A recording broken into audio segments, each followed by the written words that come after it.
مردم به خدا شب اول قبر ما میره. مردم والله بدنمون رو سنگ مردشون خونه خواهد داد. مردم به خدا از زن بچه‌مون جدا میکنه. مردم به خدا لباسمون رو میکنه. مردم این بدنمون رو یه روز رو سنگ مردشون خونه میشونه. مردم یه روز نوبت ما میشه میگه کفنش رو بیاری. مردم تابوتمون رو آماده میکنه. مردم به خدا یه روزی سرازیر قبرمون میکنه. مردم به خدا یه روز بسیار نزدیک صورتمون رو خاک قبر میکنه. مردم شب اول قبر علی میاد بالا سرمون، رومون نمیشه به علی نگاه کنیم. چرا تو عروسی عرق بخش میکنی؟ خدا مرگ به من بده. از کجا بگم؟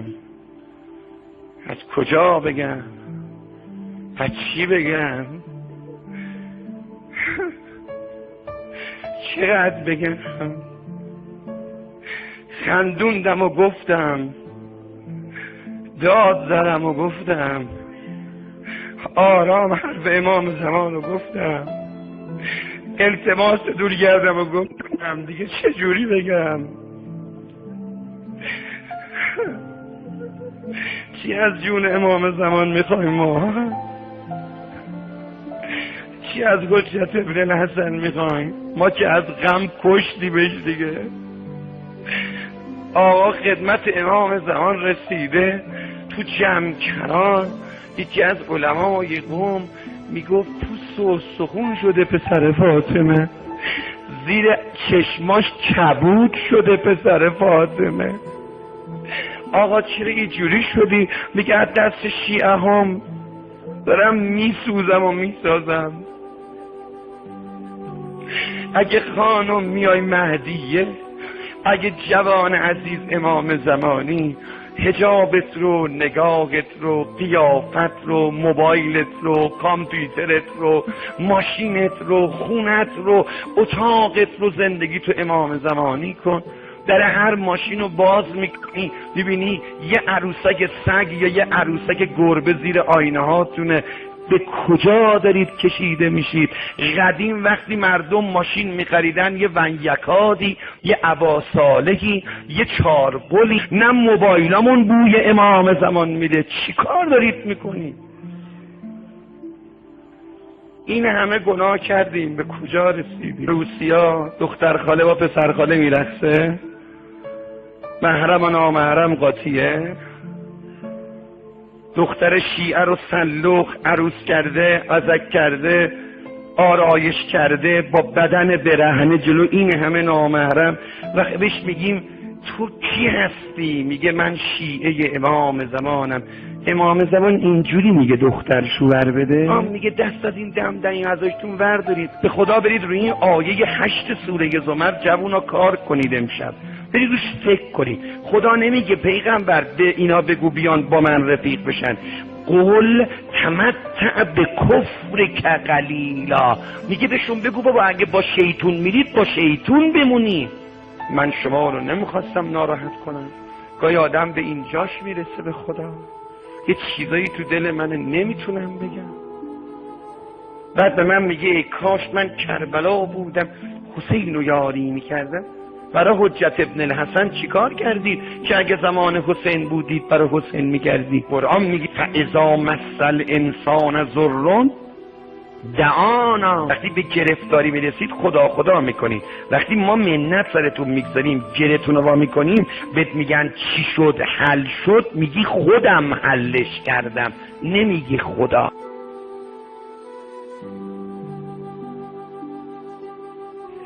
خیانتی که شیعه به شیعه کرده است و خیانتی که شیعه ها به تشیع کردن سنی ها نکردن. پشت تریبون هم که نمیگن، تو تلویزیون هم که این حرفا جاش نی، تو سریالا که جا حرفای اینی نی، حرفای دینی نی. تلویزیون فقط گذاشتن برای که سریال درست کنن دنبال ناموس مردم، عشق و عشقبازی و دختربازی یاد مردم بدن. سریال های تلویزیونی ما که کاری با دین نداره. خاک تو سر من ایرانی بکنم که ترکیه‌ای که ادعای لایکی میکند بیا ببین سریال درست کرده است. کلیدهای اسرار هر برنامه ای نتیجهش ارتباط با خداست. لایکی ترکیه کار فرهنگی میکند، ما هم کار فرهنگی میکنیم. عشق به اضافه 2 همش سر یک زن دعواست. آبرو رو بردیم زیر بارم نمیریم و نمیرن و قبول نمیکنن که آبرو بردن. ژاپنیا باید بیان سریال درست کنن، جواهری در قصر، که در هر برنامه‌ای صدها درس اخلاقی و زندگی بدن. ما هم سریال درست میکنیم. شیعه هم عمامه سرش میگذارن، دانشجو شروع میکنه با لباس پیغمبر رقاصی کردن. این شیعه، اونم سنی. این با لباس پیغمبر بزرگترین جسارات رو میکنه. اینا همش آثار لقمه حرومه که نه دیگه حرمت عمامه سرمون میشه، نه حرمت سیدی و شیخی میفهمیم، نه حرمت منبر سرمون میشه. با سبک زیارت عاشورا مزخرفترین حرفا رو میخونن، با سبک روزه سید الشهدا. تو بیا کمک علی کن، تو اگر آب نمیاری کوزه هم نشکن، تو دیگه آب تو آسیاب دشمن نریز. شوخی شوخی با لباس پیغمبرم شوخی. بابا یه مرزی بگذارید تو شوخیاتون، بابا یه حد و حسابی قائل بشید. الان برو بلوتوثا رو نگاه کن، بدترین الفاظ و رکیکترین فحاشی ها اینا شده محل تفریح جوانان ما، که گاهی تو روزه ها هم که نشستن SMS میکنن. تو روزه هم بلوتوث بازی. علی غریبه، علی تنهاست، علی مظلومه. چی از جون علی میخواین شیعه ها؟ برید بهایی بشید تو رو به خدا، برید سنی بشید تو رو به امام حسین. چی از جون حسین؟ برید گرون فروشی که میکنی، هر کاری که دلت بخواد میکنی، مطلب هم که میاری، اون عقلت، اون عروسیت، اون پاک رفتنت، اون کسبت، اون کارت، اون ریختت، اون قیافت، اون درس خوندنت. بریم کنار که حداقل آبروی علی رو نبریم. چرا ناموستون رو جلو مردم میتینگ میدیم؟ همه میگن ما نیستیم. از کیان اینا که زیر گذار حرم چند متری قبر حضرت رضا اولاد پیغمبر میستن؟ من 100 بارشو خودم گیر کردم تو ترافیک. جلو قبر امام رضا میزنن میرقصن، زن و مرد با هم. اینا کیان؟ اینا جبرن؟ اینا مسلسن؟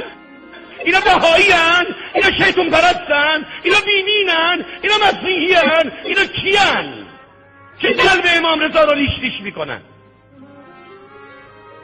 مردم غیرتتون کو؟ مردم ناموسداریتون کجا رفت؟ مردم ناموس پرستیتون چی شد؟ مردم چقدر ول شدید؟